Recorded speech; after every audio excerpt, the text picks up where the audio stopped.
Mega Man X. Now before we get started, I just wanted to give a shout out to Zero for requesting Mega Man X for this episode. A reminder, if you would like to suggest a game for the next Retro Achievement review, check out the mastery list link below in the description and comment on the video with the one that you would like to see, and you too may be immortalized to the potentially hundreds of people that may watch this video. Also, while you're doing that, go ahead and slap a like and subscribe to the channel as well, as these are the best ways to keep this content coming. I also stream on Twitch, and you can catch that link also in the description. Okay, well that was a lot of stuff.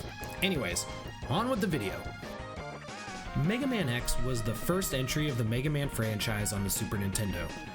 I feel like the classic games really built on the foundation of what a platforming shooter should be, but the initial trilogy of Mega Man X games for the Super Nintendo really set the bar for what its potential could be. This was one of the main reasons why Mega Man X was the second game that I learned how to speedrun. Because once you get the leg upgrades from 𝐂𝐐𝐓, it is go time all the way until you get your final shot off on Sigma at the end. Mega Man X was actually the first Mega Man game that I had ever played other than one of the Game Boy titles I played for probably about 4 minutes on a field trip in 4th grade. I'd had heard of Mega Man before, but I never really played one. And I saw this at Jim Williams Video, which was a super small video rental place in my hometown of Central Valley, California when I was growing up. Every now and again, my dad, on his way home from picking me up from grade school on Monday nights, he would take me there. He would get a movie or two that he would watch, and I would rent a game. We did this on Monday nights because my grandma and grandpa would be out running a bingo hall, so we'd have access to more than one TV in the house. I was lucky, as on my very first time playing the game, I chose 𝐂𝐿 stage first because I felt like a penguin was the least intimidating looking out of all of the bosses. I was immediately in love with the aesthetic of the stage. I thought that the little snow effects and the way that the background just looked awesome. It reminded me of Hoth from Star Wars: The Empire Strikes Back. Little did I know that as I jumped into the pod and obtained the leg upgrades, I could now haul ass and get myself killed in all kinds of cool new ways. During this first rental of the game, I got bodied so hard by Boomer Kuwanger, it isn't even funny. He's teleporting around like he's David Copperfield, he's chucking me into the ceiling like I was watching WWF Raw, and then he's just looking at me like he's going to break out in laughter like Soda Popinski. I didn't end up beating the game that first rental, but on the second time that I rented it a couple weeks later, I was able to finish the game as I eventually took some towels and put them under my door to my room so my grandparents couldn't see the light radiating from the TV. I turned the TV all the way down, put it on mute, and I almost got caught as I landed the last hit on Sigma as I tried to keep back my scream of joy. One thing that really drives home the nostalgia with me is thinking of a time before the internet. Yeah, I know, I'm that old. In that the way that you found out things about a game was on the playground or in class when you were pretending to read, but during a reading session, but really you were just playing Final Fantasy Legend 2 on a Game Boy with a book propped open. Wait, where was I going with this again? Oh, okay, anyways, that's right. So talking about games on the playground, where you would share info like how to do a Shine Spark in Super Metroid, or spreading some, let's just say non-factual stuff like having the double lance as a spell in Secret of Evermore. I remember hearing a ridiculous one about Mega Man X, where you could get the Hadouken. Wait, what? That's not real. Mega Man X is an amazing game, and I really feel like it is the perfect place as far as difficulty. It has one of the bangingest soundtracks on the SNES, and with my favorite track being Spark Mandrel, and it just does an amazing job of making you feel awesome as you get more powerful. Even when I didn't know how to speedrun this game, I found myself moving as quickly as possible because you just become a beast as you get more health and the different upgrades. With all of that being said, what are some of the potential achievement hurdles that this game has to offer? RetroAchievements.org is a webpage where you can tackle custom-made achievements for retro games in the same vein like PlayStation trophies, Xbox Live, or Steam achievements, but for your retro games. Check it out if you want to add some additional challenges to some of your favorite retro games. Also check in the description below for a link to see what games I have mastered and comment with one of those for the next game that you would like to see a video on. Also, just a quick reminder to press like and subscribe, as it desperately helps me with the YouTube algorithm and is the best way that you can support the channel to help keep these videos going. I also stream on twitch.tv/DanCarnate, so come on in and check it out as we knock out these Chivos. Now, back to your regularly scheduled video. The Mega Man X Retro Achievement Set was put together by Jarl, Mathis2653, and Telerophon. It is worth 536 points, with an additional 536 available for completing it on hardcore mode. Most of the achievements in this set are very similar to other Mega Man sets. You have your Buster only kills, your damageless bosses, and of course finding all of the upgrades.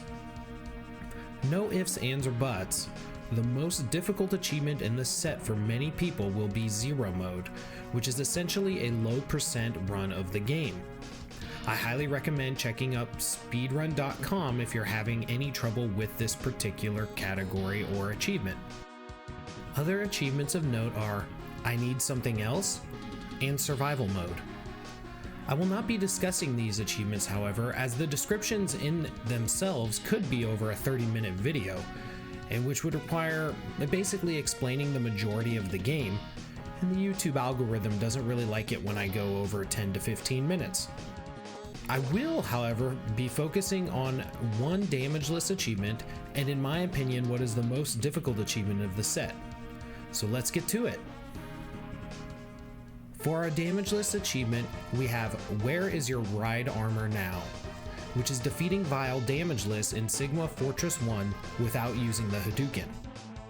Okay, so this fight is not very difficult as long as you don't panic. Vile only has two different types of projectile moves that he can use at you at any given point in time. He has the direct shots, as you see right here. These can be avoided by just timing jumping over them. He can shoot anywhere between 1 to 3 of these. He has this missile shot where he shoots down and then those explode to the left and the right.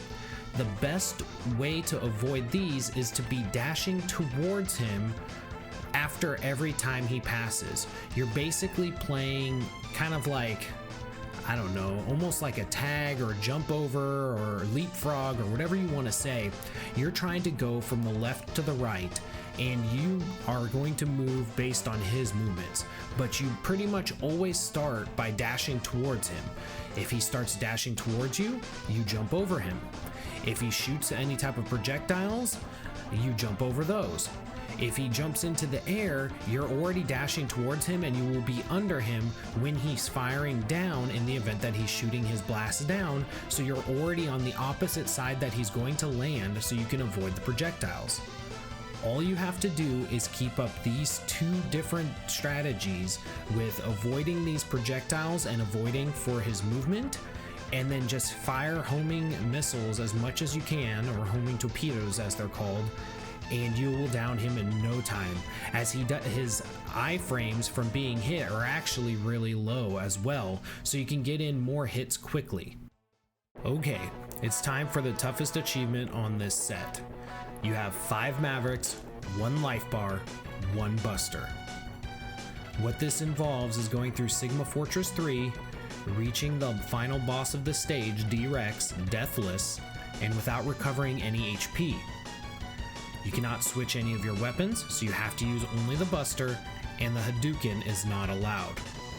The 5 Robot Masters that you have to beat with just the Buster are Launch Octopus, Armored Armadillo, Spark Mandrel, Flame Mammoth, and Sting Chameleon.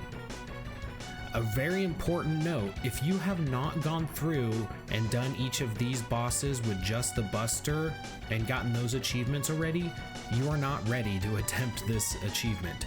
You will need that practice because the 1 health bar is a lot smaller than it seems when you're losing 2 to 3 bars for making mistakes and getting hit by different bosses. The other big part of this is watching out for all of the enemies that will drop health, as nothing is worse than your run being ended because an enemy dropped some health that you accidentally picked up.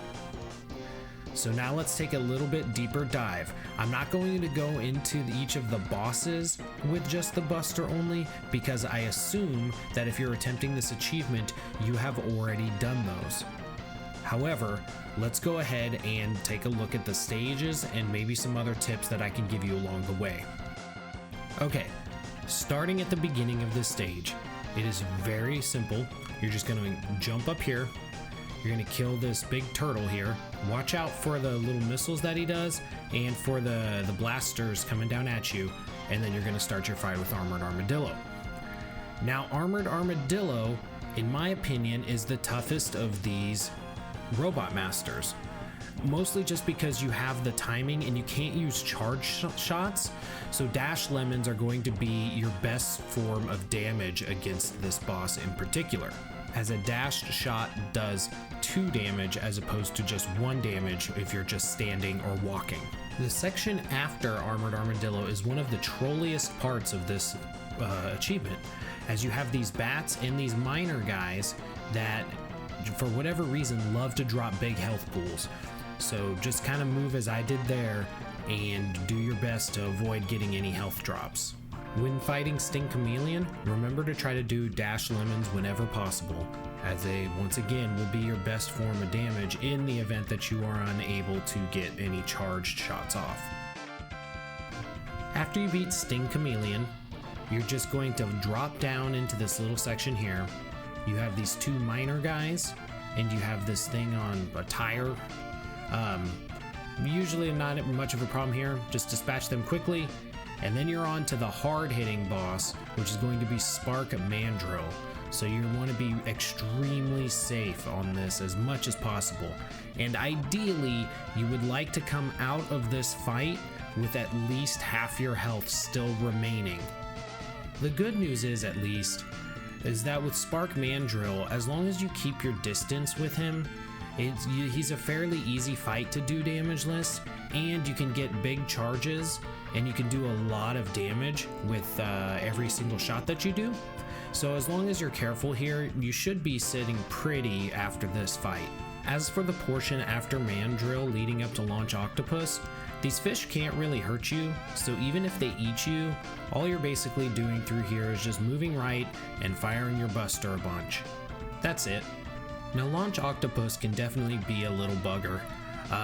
The best thing that you could do here is make sure that you're firing enough so that you can keep a lot of the torpedoes at bay, and honestly hope for the RNG that every speedrunner hates, and that he tries to do his little whirlwind thing underwater, because that allows you time to charge up and get a big shot off on him and do a lot of damage with very minimal chance of you being damaged yourself.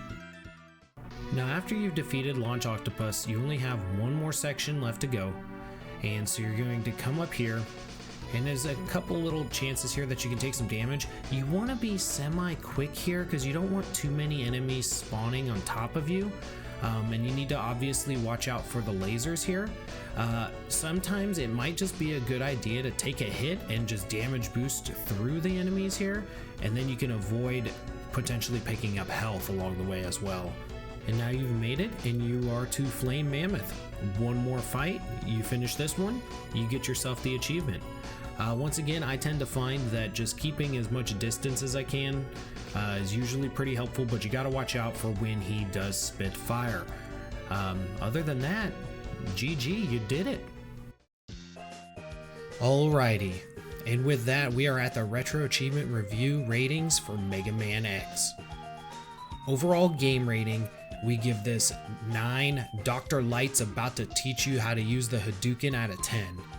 Mega Man X is what I would consider to be a comfort food game. It's one of those games that you can always come back to, it's always satisfying, and you're always happy that you've played it after you're done. And I highly recommend it to anybody who hasn't tried the game, and if you're looking into a Chivo set, I would highly recommend this one as well. As far as 𝐂𝐍𝐓 set difficulty, I would give this a 7 severed flame mammoth tusks out of 10.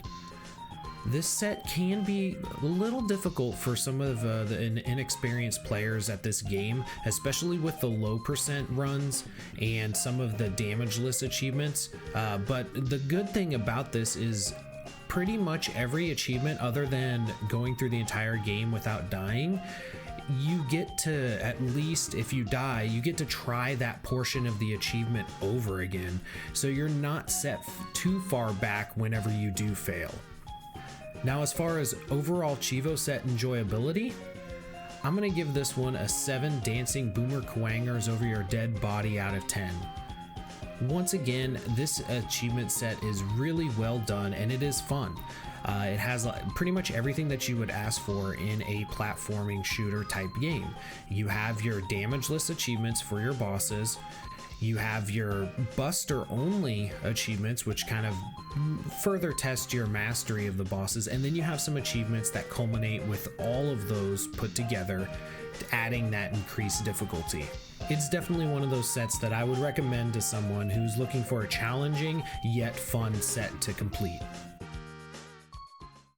Hey guys, thank you so much for stopping by here today and checking out the video. If you did like the video, make sure to leave a like and subscribe to the channel if you'd like to see more retro achievement review videos in the future.